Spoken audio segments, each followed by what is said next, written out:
I bet.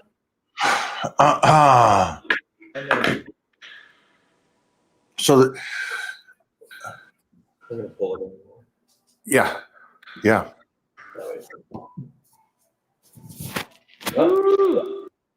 Ad's pumping. Got him still, I think. Shave that! Holy cow! Hey, Come on!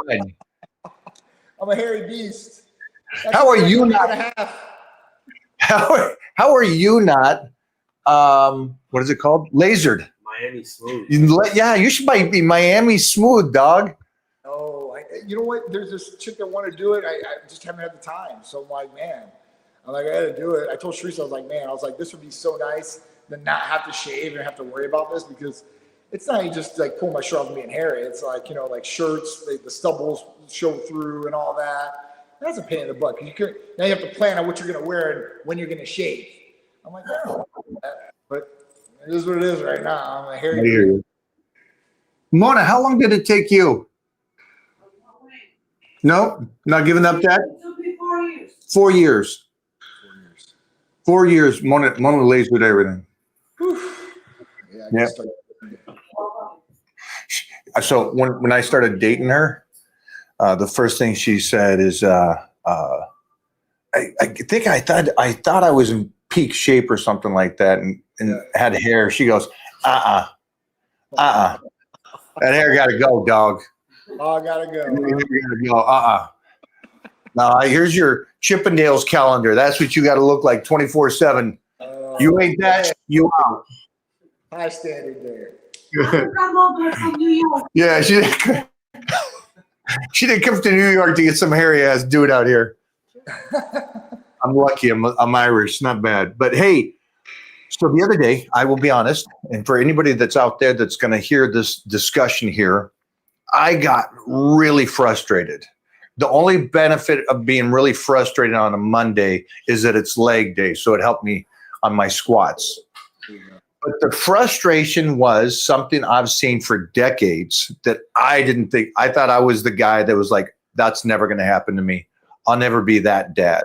I will never be the sideline dad yelling, angry. And man, when I watched playback on the matches, when I watched playback on the matches, I was sitting there going, wait a minute, there's some fundamentals that I wanted to see and I didn't see. So as a father, how do you compartmentalize and separate yourself going, well, I want my son to be great. I want to make sure that if we're going to be doing this time, he's getting the best. And then compartmentalize and maybe put this, if this is true, maybe I need to just chill out as a father and go easy. It's a much slower process than what you're hoping. So please enlighten me, because you've gone through this and you have an excellent stud of an athlete that's a mutant. So I want to get this wisdom from you. Yeah. So, I mean, listen, nobody's perfect as a father. And you might have your dad be one way and you didn't want to be that way, or whatever it may be, or you didn't have a dad, whatever it is. You try to be the best and support, right? And if you're an athlete yourself, you kind of went through, the ringer, right? With coaches or dads or whatever it may be. And you kind of know what to expect. And if you're a really good athlete, right, you expect the best. You expect to be the best, and you want your kid to be the best, right? Your kid's not you. That's the first thing you got to realize. They're not you. They're themselves. They are an original off of your block and your wife's block, or whoever the mother is. So that's one thing, right? They might not like everything that you like. You might not do everything as good as you do. You don't know that yet, right? And you have to develop these things to even find out. The first thing you should do is don't deny your kid anything. Let them try all the sports they want to try, and then kind of filter it out with what they want to do. But my biggest thing was this. My dad coached me my whole time when I was growing up, right? So I feel a certain way about that. He never gave me any slack, and he always was the hardest on me over everybody else, whether it was playing time, if I messed up, or whatever it was. And when Peter was coming around, I was like, man, I want him to get involved in all this. And I'm this place where, you know, when I was growing up, my dad taught me how to do everything, and that was it. I had practices and went to practices and went to games, and that was it. I never had any like coaches outside that were teaching me different things, right? Like how to shoot a basketball better, how to dribble better, how to run better, how to lift better, all these different things. I had a trainer later on, but like, you know, in my earlier days, that wasn't the case. Now, Peter, I was like, listen, I'm in this place where I can get him the best. I got professional baseball players. I got professional coaches that played professional sports that are, you know, working with my son. He should be the best in all these different lights. And what you see is sometimes like those coaches aren't as good as you thought they were, right? Or, you know, at that point, like your kid, you would think that in your mind that giving them the best coach or whoever it may be, the person that's teaching them is the best light. But in that case, like later on, I figure out like, listen, this isn't right. Like, so when Peter started playing baseball in the beginning, like I never wanted people to think, well, I'm just playing Peter because he's my son. So I let him go on other teams. And when he was on these other teams, I coached, you know, some basketball and some flag football, but I didn't do baseball. You know, I didn't want to go crazy on him. So I, you know, would sit in the stands and watch what was going on. And some of these things, you know, just weren't fair all the way around. Just for the fans, you played baseball. And so that's a tough one because you actually played it. And so you could be a great coach for them. So continue. I just want them to understand this. Yeah. You know, I played basketball, baseball, and then football, and then soccer because they didn't have football in my military school when I was older. But at that point, you know, this sport was really what I thought that he was going to be really excelling at, that and basketball for sure. And at that point, like he just wasn't getting the opportunities, wasn't getting the chances. And then he, you know, decided, like, hey, listen, I didn't want to play. And when he told me that at 12 years old, I go, there's no way in hell. So, you know, I figured out that, like, I do need to coach my son, right? And I need to spend that time with him and really give him the development that he needs. And he's not getting from these other coaches that I think that were necessary. So, you know, there's a thin line with being too hard on your kid or going crazy on your kid. But at that point, you know, coaching your kid or being involved with your kid really does set the bond, even if they're not good, right? And if they're not good at something and you were really good at it, you might be like, why can't you do this right? I've showed you this a million times. You got to be patient with them. It's hard, but these kids are just learning. It's hard. Mike, I'm telling you, I was right there, yelling on the sidelines. What the hell is going on? Like, and just having to take a step back. In the beginning, I was just super chill. And I'm like, you know what? I can't sit by the wayside and let this go on. And then when I became a coach, then it got real serious. It wasn't real serious on him. I wasn't like super hard on him. But, you know, I did ride him a little bit to want to make him be better. And it did make him be better. You know, I can go back to certain points when he was playing and I was coaching him, especially in baseball. And there's like one time or maybe two that stand out to me. And he was up to bat. And I was on third base coaching, you know, for the runners. And at that point, I'm looking at him, and he took this horrible swing. I'm like, and I yell at him in front of him, just like, what the hell are you doing? You better get up there and get serious. Next pitch, cracks a home run, right? So it took me to get in his butt to get him focused. Sometimes they're not, they're not as serious. They're out there, they're doing a thing, or they're not thinking about it. And at that point, man, it just drives them to be focused. Whether they're mad at you and they use that anger as good energy, and you can. So, you know, there's a thin line. You know, you don't hit your kids because of it. You don't do anything abusive because of it. But listen, one thing me and Therese started from the start with Peter was like, we're going to treat him like an adult. We're going to talk to him like an adult. I'm going to tell him what the truth is no matter what. So at that point, I would tell him, like, hey, listen, this is what you did really, really good in the game. And these are the things you need to work on. He didn't like to hear that, but I'm like, listen, man, this is what it is. And you don't like to hear this, you can't make excuses. It's not somebody else's fault. You got to take responsibility for it and do better next time. So, you know, that's what I can tell everybody. Like, be involved with your kids as much as you possibly can. The coaching, the training, everything. Be a part of it. If you don't know it, that's when you go to an outside source and you say, listen, I need to pull you in. Or maybe you pull them in to show them different techniques that maybe you don't know, or you want to involve somebody else so you're the buffer too and you're the good guy in that situation to a certain extent if you're doing that. But, you got to be honest with the kids, and you just got to be there with them. You got to. If you do this, you have a great relationship with your kids. Just don't. It's the old military method. You break them down and you build them back up. You just don't keep breaking them down. They never build back up. They're never going to have that confidence. They're never going to shine or never going to bloom.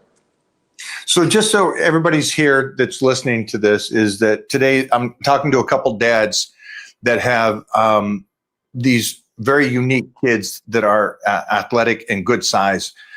And John has Peter, who is taller than me and who is a stout of a pitcher.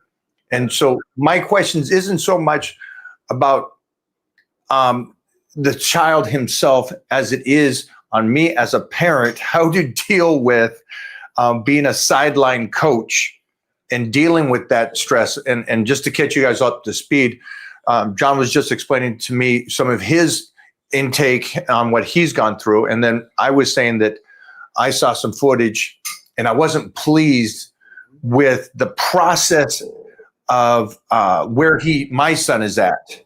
And it really angered me too much.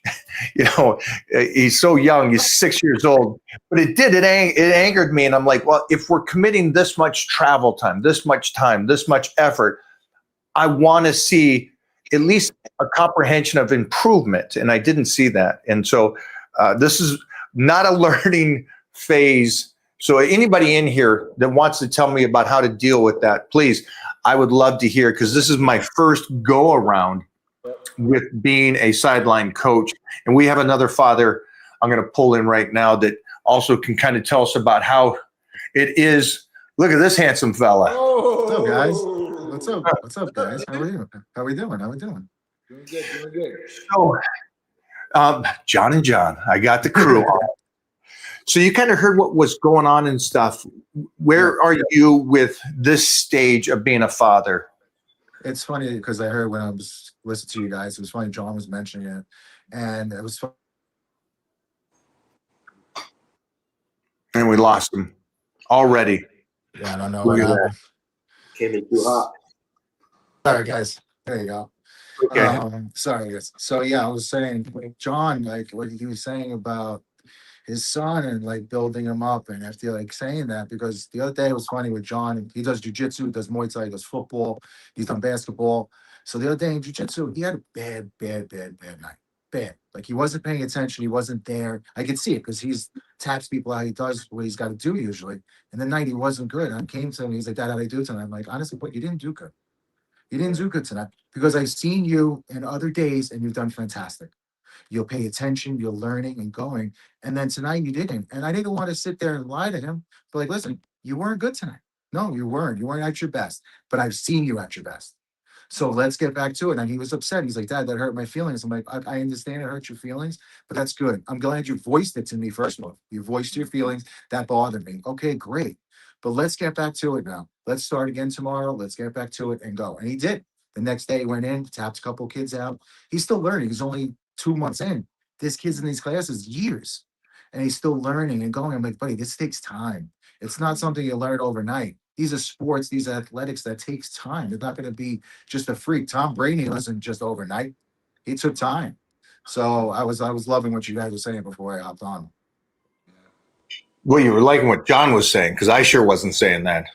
Oh, I was listening to you too. Come on, don't say that. I'm frustrated. I was frustrated. I understand. That's the thing. We all get frustrated, but that's good. It's good we get frustrated. It's like, okay. I mean, listen, you're paying somebody, like I was paying good money for one of these trainers, right? And one of the trainers, he was a former Buccaneer, Tampa Bay Buck down here, know him really well. I'm paying him to train him. And at that point, he passed it off to one of his head trainers.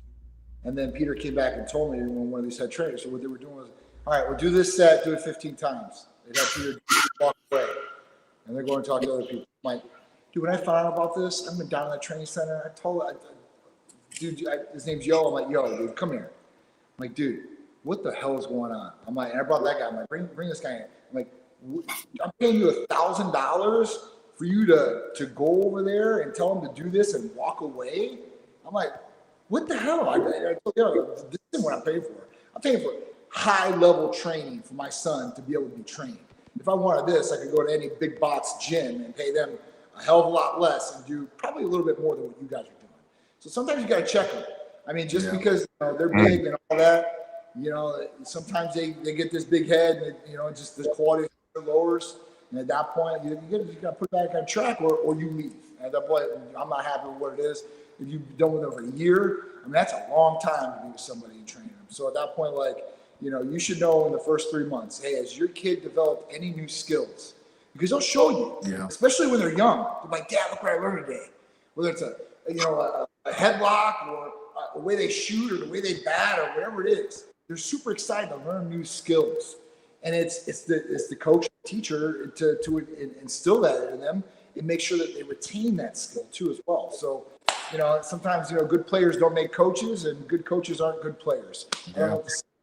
So, am I understanding? It's we have a standard for ourselves, and you guys are both very successful in life, and also you're not the typical physiques as well for your stature, and so you guys have a level of, this is what I want. This is the quality I want. And so you want that also from the coaches you're going to work with for our kids. And those are our kids, and we want the very best for them.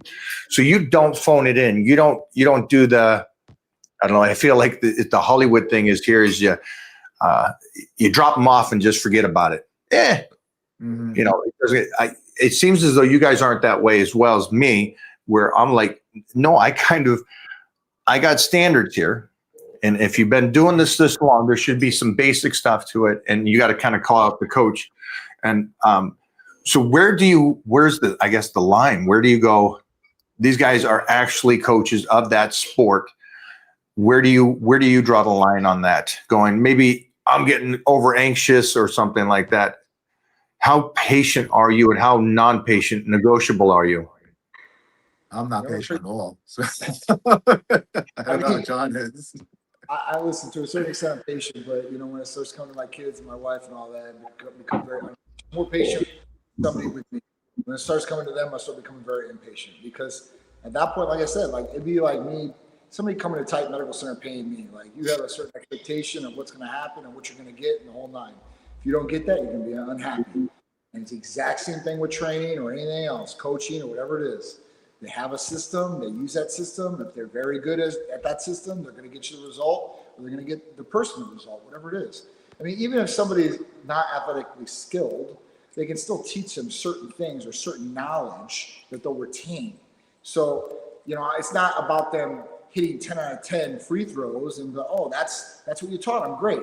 It's about them knowing the technique, learning how to shoot, being able to shoot, going up, like the basics. And if you can see progression, then the coach is doing something. If you can't see progression in any way, shape, or form, like you've dropped them off there a year, and at that point, like the skill that they taught them, you probably could have learned in probably like 2 weeks with you, right? You're like, damn, like what the hell have I been doing? What the hell's been going on here? And then it makes a feeling of distrust. And then you have to think about it all the time, like what's going on there? Like, is he getting the skill? Is he not getting the skill? I mean, it's just, like I said, if you're really good at the sport, teach your kid. I could say that about all the greats. All the greats that were good at the sport, they taught their kids how to bat, how to throw. They were the guys that instilled these skills. And yeah, they might have been professional athletes and they might have been a little bit better at it, and they knew a couple of techniques or been trained or taught by somebody else that had some better skills than you. But if you have some of those things, push it. And then you throw the advanced skills on a coach that does more advancement.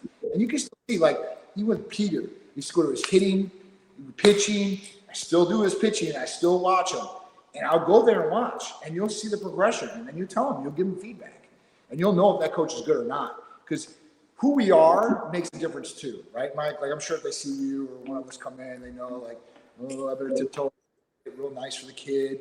Like, we don't want it to be real nice for the kid. I want him to go through the exact same thing that the other kids are going through. I don't want it easier on him. I actually want it a little harder. I want it harder. Yeah. Same shit. So at that point, like, you got to watch out for that too. And you'll see in these lessons. And then you tell them straight up, like Peter's pitching coach, he'll tell them straight up, like, you threw like dog shit, right? Or he'll be like, man, you threw phenomenal today. So whatever you're doing, keep it up. But if he's off, you got to call him out, and that's to anybody in life. You just got to call him out. There's certain ways you can call people out, without being too degrading, right, or being over the top about it. But at least let them know, like, hey, listen, I'm not happy with this. I know this isn't the extent of where it could go. What can we do better here? Yeah. Both of you have kids that are now in sports. And where is it, as you are the dads, how is it with you being the voice to him about the sport compared to mom and the role? Do you guys have different role plays? How does that work with you guys? For me, it's just me really. Christina doesn't get involved with it. It's kind of just a support issue with her. For me, I'm really hands-on with John.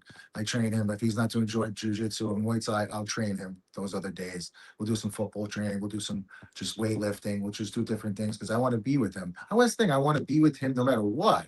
I want to be with every aspect. Like, okay, we're going to do sports. Going to have fun with it. And that we're going to do that. We're going to do weightlifting. Let's learn. Let's get disciplined. Let's do that. I try to be on top of him for every aspect.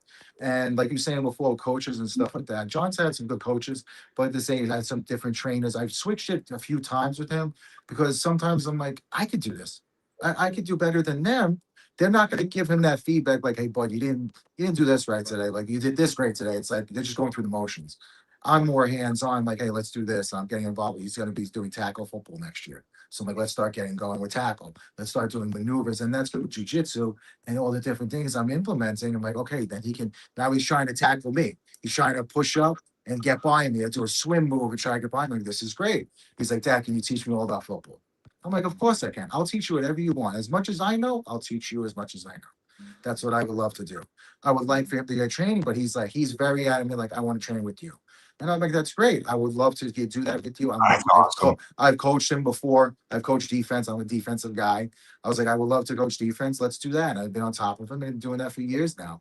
And now it's like he's into flag, but he's not like full tackles. Tackles the next step because he's hands-on. He's physical, and he tries to do it with me. And I'm sitting here. I'm like, buddy, if you could move me, we're onto something here. So Right. I'm very hands-on. I wanted to, but not even just for training purposes, but I want to do that with him. He wants to do that. Dad, I want to learn everything about football. Dad, I want to watch UFC. I want to learn more. So that's such an emotional thing for me. Is 2 days ago, I celebrated my dad's 10-year anniversary in passing. So we always celebrate his life no matter what. Every birthday, every year he's passed away. So I didn't have that with my father growing up. He wasn't able. He was either working or he wasn't physically able to do these things with me. So for any opportunity I have with my son to do this, I'm doing it. I'll train him whenever he wants. I'll go to games to watch. I'll do whatever he needs. Tonight, a couple hours, he has Muay Thai and Jiu-Jitsu. I'm taking him. So I'm all hands-on type of guy.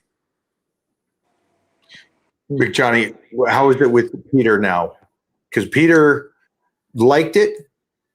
Then there was a bleak moment where he was like, and then he came back to it. Yeah, No. So what happened was these dads were like their kids. They weren't giving Peter a chance.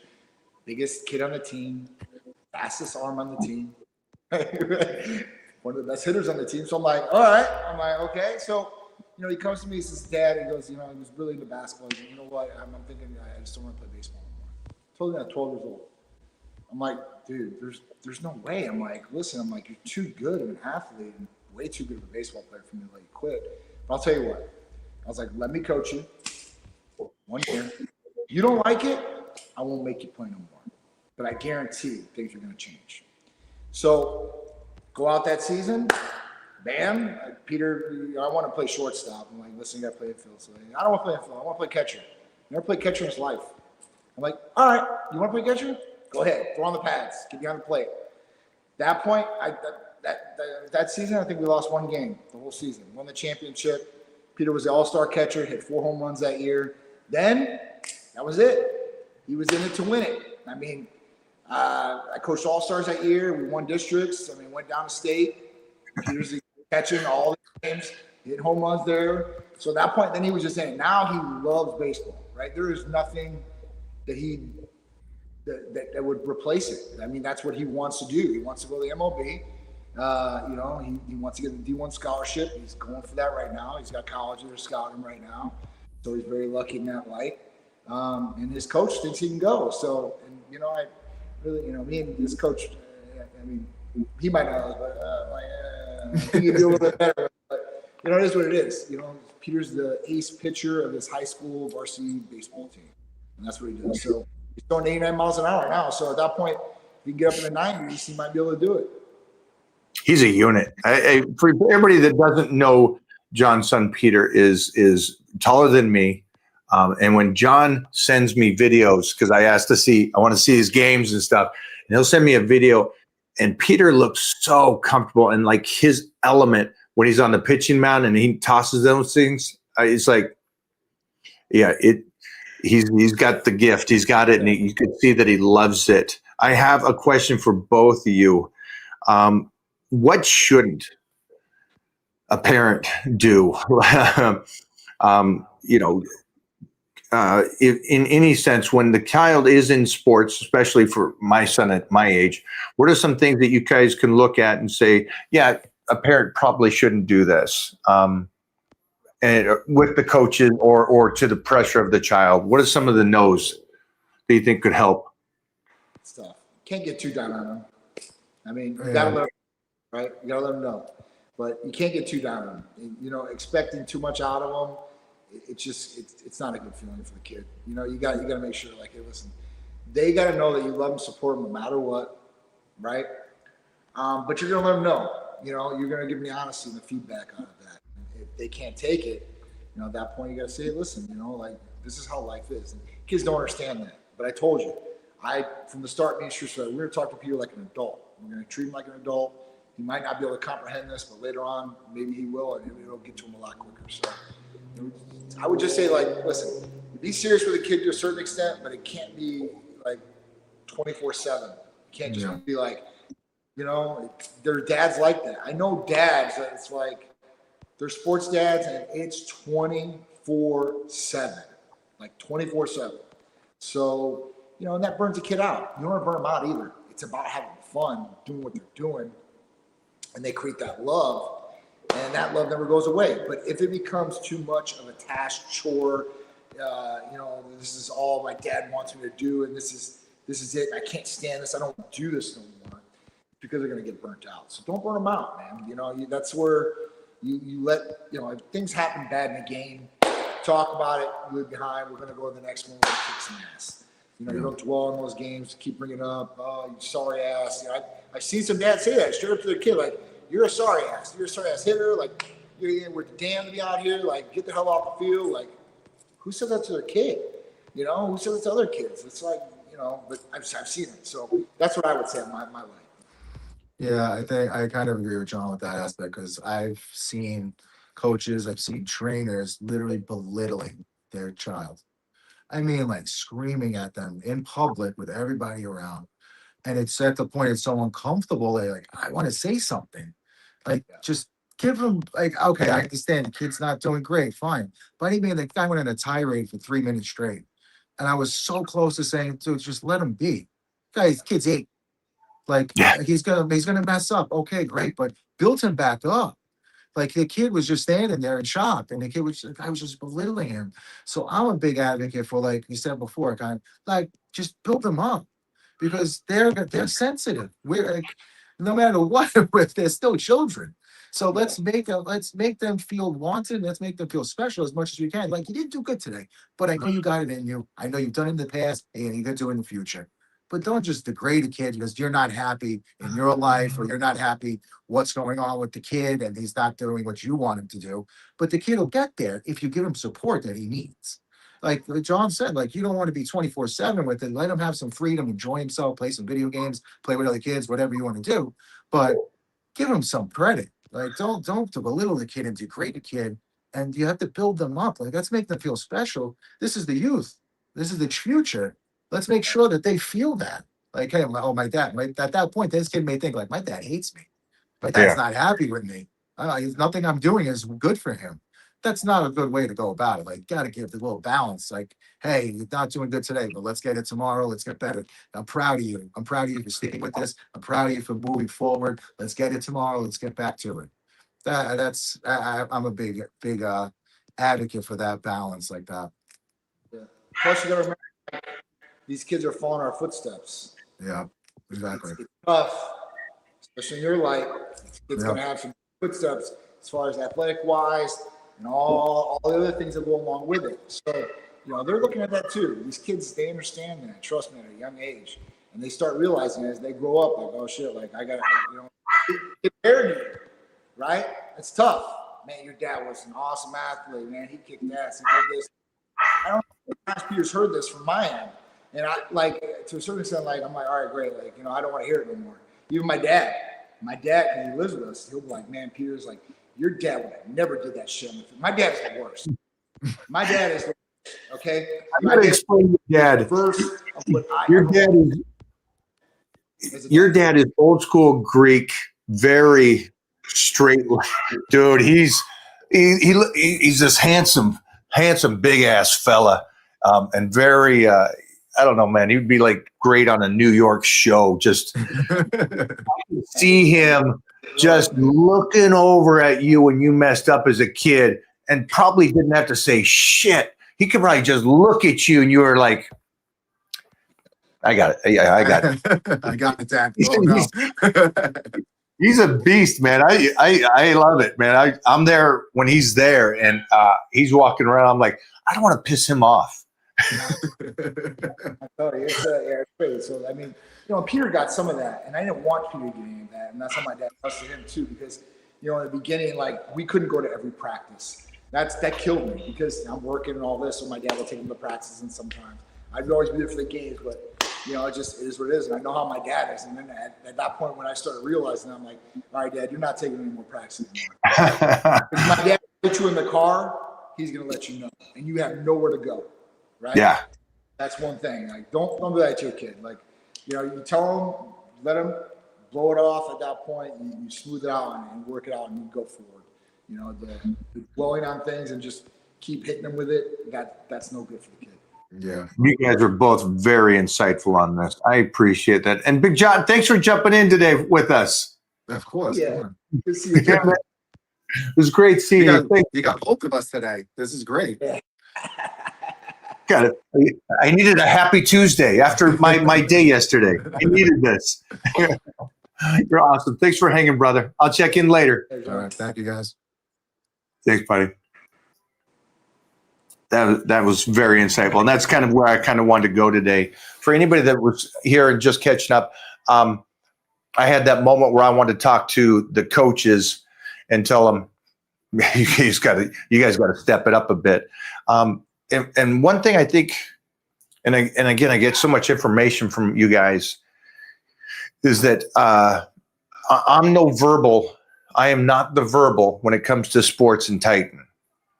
We made an agreement, me and the baby mama, and said, you're in charge of this. You're taking them. You disciplined them on this stuff. I'm going to try to keep my hands off, and to where I'm the guy, if he wants to share the sports with me or the new moves, then he can come to me and talk to me. But I will not be the sideline coach. And so I get the fun part of it. But usually the father is, like both of you, the father's there with the son and stuff. And we try to do it a little differently, and see if I can't get the back end of the excitement from him without being frustrated. And also, I am very temperamental, I guess you would say, where Mona is, win, lose, you got no issues. Me, man, if I see this stuff, I get a little edgy. Got that competitive edge, man. It's hard. You can't just take it away. Like Jeff said, I'm passionate. That's it. Passionate. That's right. That's Passionate about that. Let's go some questions real quick here.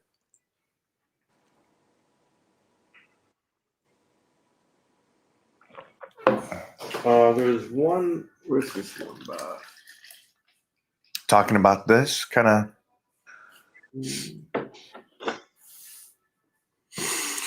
Ooh, good one. Filling out biceps after proximal bicep surgery. Torn long head reattached. 7 months post-op. Arms looking good so far. Limit is 20-pound curls. So yeah, so definitely, you know what's a good one is Hercules Potion. I mean, obviously, I would use some healing peptides on this, maybe even some IGF-1, but I would definitely use some Hercules Potion, especially after bicep surgery like this, and filling out that other bicep. You know, making it more symmetrical to the other side. It's a great one to get those muscles back to where they need to be.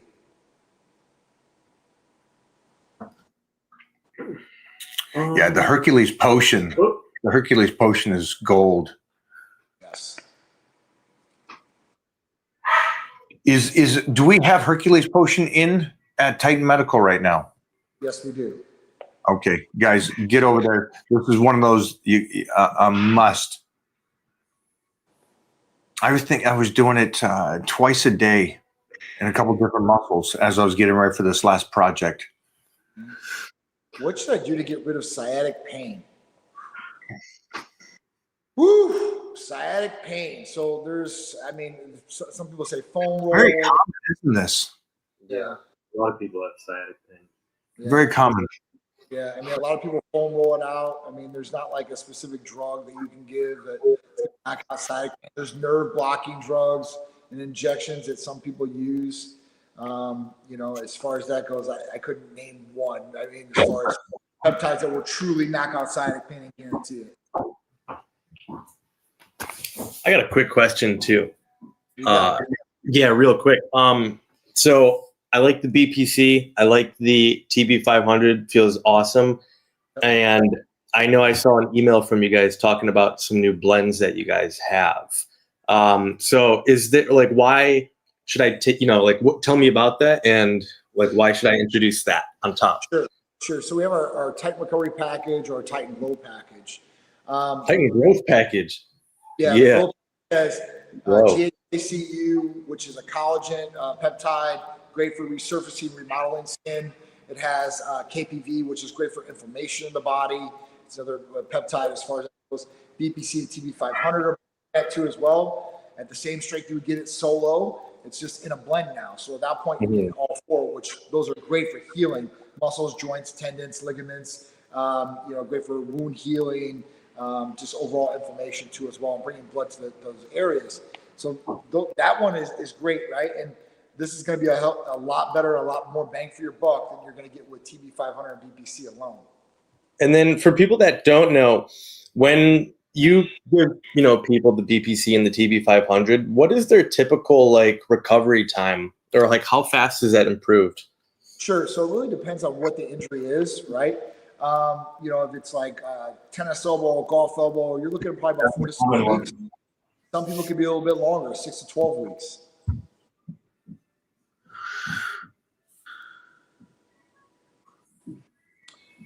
Hi guys, my wife is in her mid-50s. She has some knee joint issues, probably arthritis. She wants to exercise again. What supplement do you guys suggest? Peptides, collagen, glucosamine. So this is a great one for our Glow Package, GHKCU, BPC 157, TB500, and KPV. This is going to be great. It has a collagen effect, has a healing effect, and should definitely give some definite, some relief to what she's got going on for sure, especially inflammation.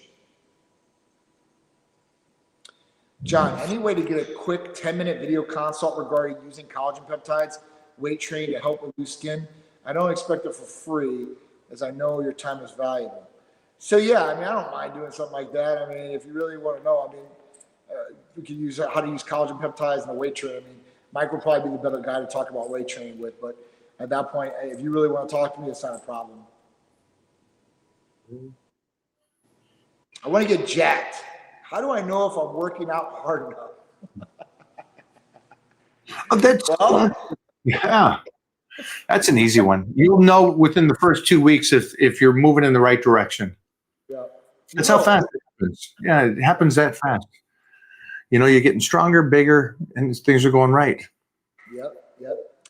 Darren Bobo, PT 141. Wow. Gratuitous.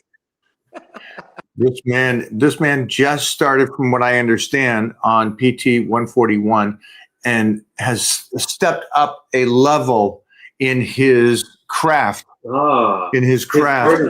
artistry. His Yes, performing his arts. performance arts and his performance Yeah. itself has Delivery is stepped up another level. So for anybody out there, this may be something that you need.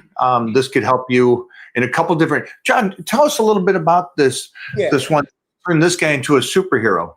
Yeah, so I mean, this needs to be talked about more. I feel like PT-141 doesn't get the love it really deserves. And at this point, like PT-141 is, you know, it's got the FDA approval, obviously, and it's awesome because it hits the nervous system and creates true drive and libido effect, with also igniting the blood flow for erections for guys. So what does this do? And this was originally developed for women that had hyposexual desire disorder. And it's because women, 30% of them can't have or achieve an orgasm, whether it was abuse or genital mutilation or some sort of other issue that was going on.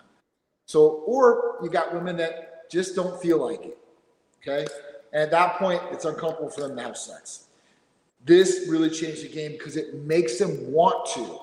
And before, we had to look at like, you know, sildenafil or tadalafil, which are like, you know, commercially Viagra or Cialis. And that mostly worked for guys. It worked for girls in the light. It would put blood flow down the extremities so that area would feel more sensitive, but it never changed the way that they felt mentally about wanting to have the sexual desire. So at that point, this turns that switch on. And it flips it for guys and girls, and it's a game changer. And this is something that you don't need to take on a daily basis. You can take on a maintenance basis and always be ready to go and always want this. This is a total game changer, whether you're single or you're in a relationship. You guys can reignite that flame if it's turned down or cooled. And I'm telling you, if you're having any issues, this will change the game for you guys. This is a great one. All right. I have tendonitis issues in my rotator cuff. I'm using ChatGPT to exercise. Orthopedic offering me steroid shots. Should wait 6 months or take steroid shots to lower the pain. All right, so you got tendonitis. Does he need a cortisol? Yeah, he needs cortisone. I mean, listen, obviously I would use BPC and TB500. I would use our Glow package with this. You should get some tremendous relief with that. The other thing is, you know, I don't know how old you are or whatever it is. You know, we do offer nandrolone. You know, we're offering patients across the board. And this can help with a little bit of relief in that area, getting a little bit of water in there and not making it so bad. But that's not going to be a healing result that you're going to get. It's just going to make it feel better. So cortisone might be, it might be an option for you. It will take down the pain, you know, take down the inflammation in that shoulder. So, you know, I would look at a couple different options. I would do the Glow package, peptides, BBC, TB, GHQ, and KPV through Titan Medical Center. And then possibly even getting, you know, maybe a cortisone shot in the shoulder. But don't get the cortisone shot like, oh, it feels better. I'm going to go back in and I'm going to start doing PRs. Everybody knows that I know. Everybody knows that. No go. Don't do that. Like you're gonna create more problems down the road, and it might be good for next month or two, maybe 3 tops. But at that point, you're gonna have a lot more damage in there. So, you know, just be smart about this. Look at, you know, really getting something that's gonna help the tendonitis issues. Wise words, Johnny. I love it. Trust me, I'm going through all that, guys. I know exactly what you guys are going through. Should I train while I'm sick? You know, everybody has a different opinion about this. What does Johnny say? Yeah, I say, listen, if you're really sick, don't go train. All right, you're bringing down the immune system even more. You might kick it back out on blood flow a little bit. It just really depends on where you're at and what you're sick with. If it's just like a little common cold type deal, you can go train. If you're like coughing up and you're spitting up, don't go train. Especially if you're in a public gym. If you're in your own gym at home, I don't care. You can do it the hell you want. If you go to public gyms and you're sick, hacking up, and you're getting everybody else sick in there, and that's not cool. I mean, I don't think that's cool. I don't care. Screw them. I'm getting my training in. Go train, man. You're gonna ask that question. You got it. Go train. Let's make sure everybody's immune system is strong in that gym.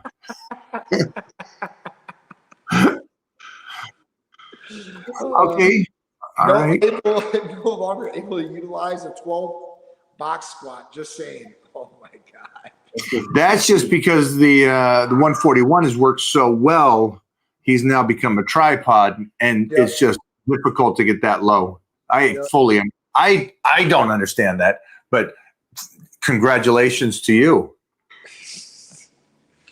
Do you, I just wish I had that gift. do you use creatine daily? And if so, do you make pause or take it every day?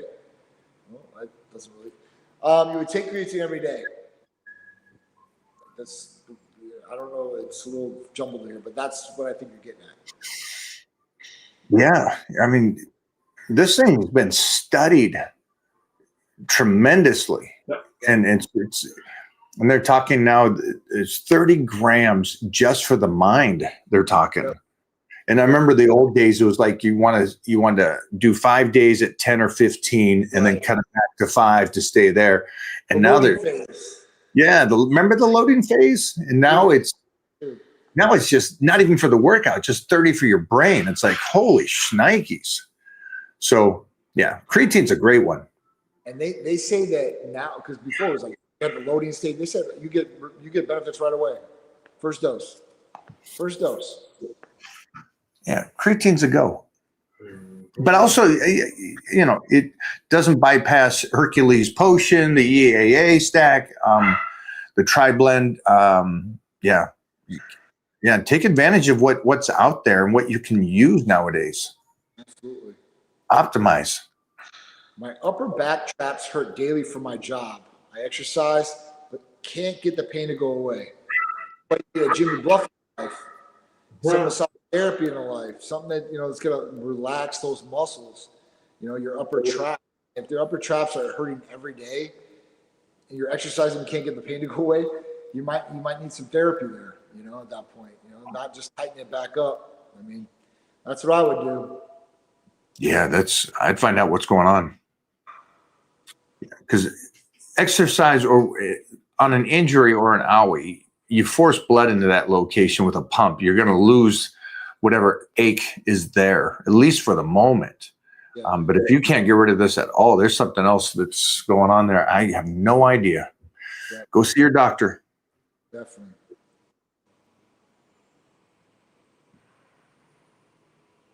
I want to try Hercules Potion. Jeremy, all you got to do is contact us, 727-389-3220. Real simple, real easy. Jeremy, how has he not done that already? Yeah, Jeremy, come on. Jeremy, come on, step that game up. Mike, what is your take on fasting? I eat 4 or 5 times a day, but I'm doing a 17 to 18 hour fast from 5 p.m. to 11 a.m. I don't lift on an empty stomach. Thank you.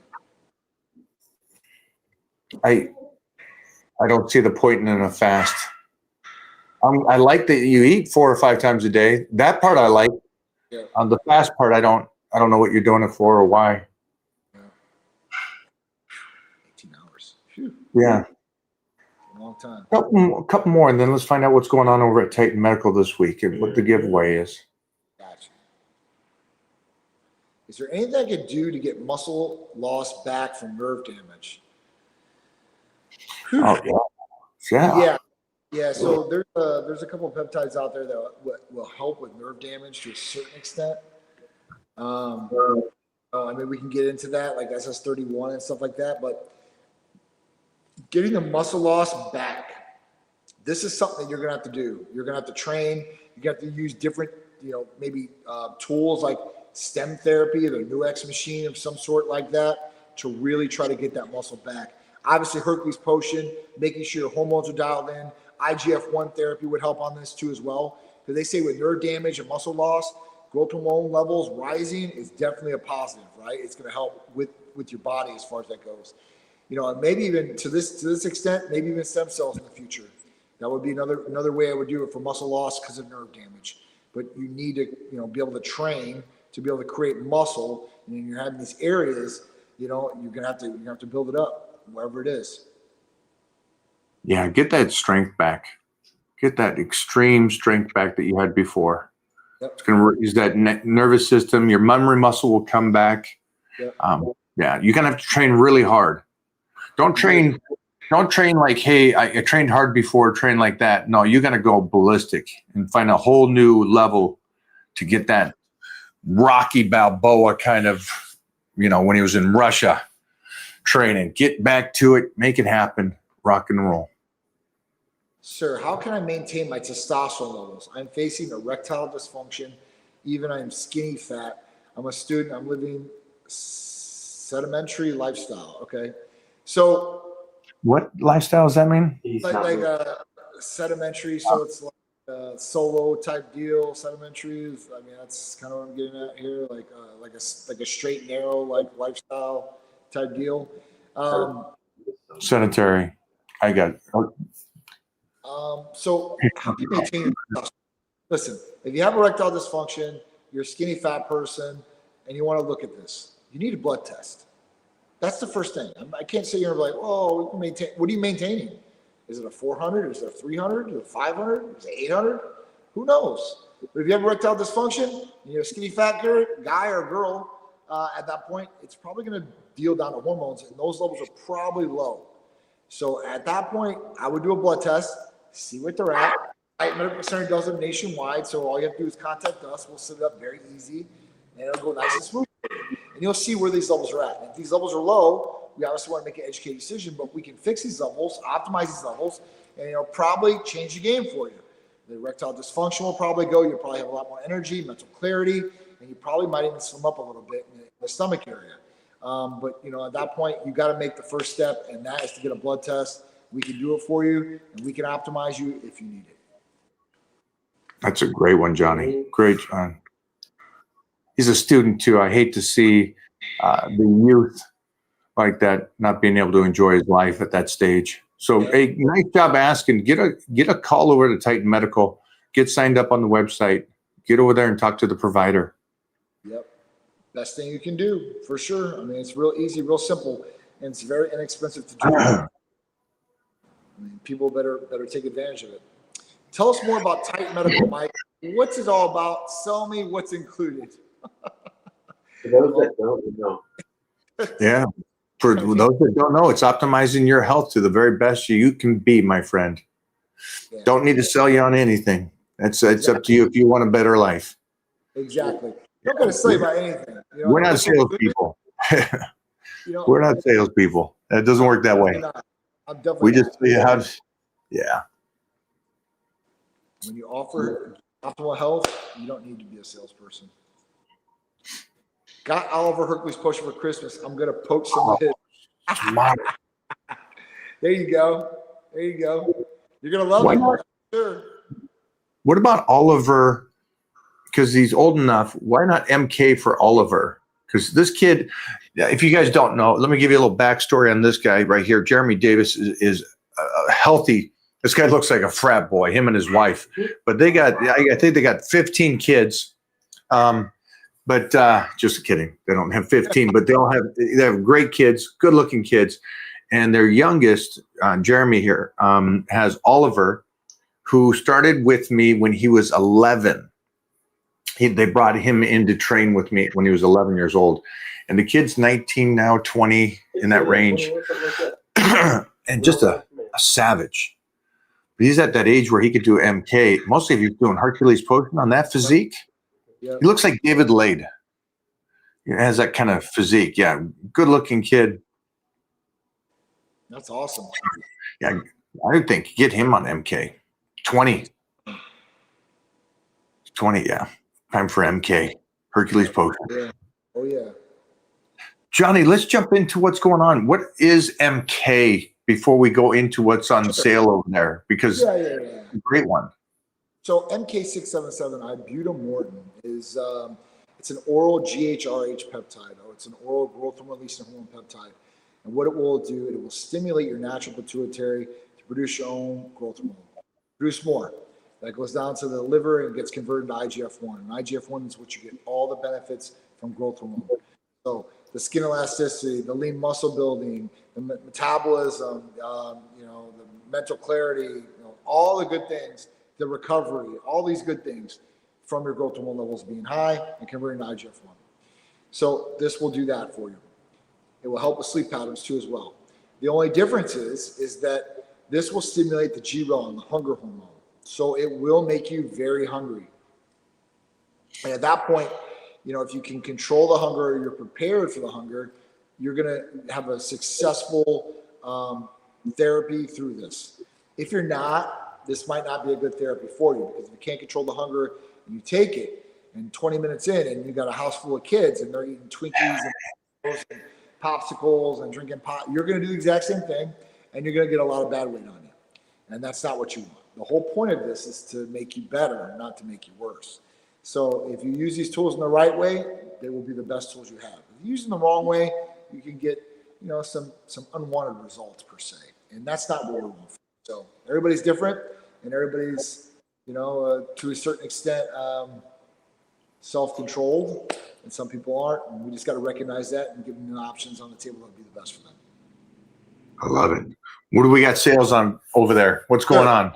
So we got 5-amino 1MQ is the therapy of the week. And 5-amino 1MQ is awesome. It's another peptide therapy. That's an oral therapy, so you don't have to inject it. This is great because it inhibits NNMT, and this basically blocks, NNMT basically blocks your fat storage. So this unlocks the gate for fat storage. It will help with energy. It can help in a number of different ways. And this is great for mitochondria too as well. I know we always talk about mitochondria, so this is another good one. So if you're looking for a game changer for this, breaking stubborn plateaus, targeting midsection belly fat, cleaner energy, sharper focus, supports lean mass, no stimulants, no jitters at all. So this is not a fat burner that you would get from GNC that's going to create thermogenesis in the body. This is actually something that's going to unlock your fat storage and help you start burning that unwanted fat that's stored there. That's a game changer. It's a great one. This right? is a great way to add on any therapy, even GLPs. That's a win, man. Johnny, thanks for hanging out today, brother. Appreciate it, man. Thank Sorry you. about starting up late, man. And No thank you problem. so much about the parenting. I know that hopefully somebody out there, it helped them, but it definitely helped me. And, this is too much fun for me watching him grow. So I'll keep asking questions because you're going through it. Think about it. Like, I'm Peter 16. You got another 10 years to even go through. It's gonna be awesome, dude. It's gonna be nerve wracking, and it's gonna be awesome at the same time. Even today, when Peter takes out, I'm still nervous as hell. And I'm like, damn. Like, I hope he does really good. I'm praying, please do good, because for me, I could care less. I really care about him wanting to feel good about it. I look back now and I understand why my mom was always white knuckling, in the wrestling matches and the football games, and my dad and stuff. And I was like, man, it's before I had a kid, I'm like, there's no way that's a thing. And now that I'm there, I'm like, whoa, man, it eats at me. Eats at me. God dang it. It's like you and me are already savages, but you got that same kind of approach that you want your kid to be at that level. And I got to, yeah. It's okay. That's all right, Mike. It's all right, man. It's what it is. Don't not trust your instinct either to do some things, because sometimes that'll be the best for him too as well. Oh, I was out. He's in a new school right now with new coach for wrestling. So yeah, that had to stop. All right, brother. We'll talk soon. All right, guys. Have a good Thanks, one. guys.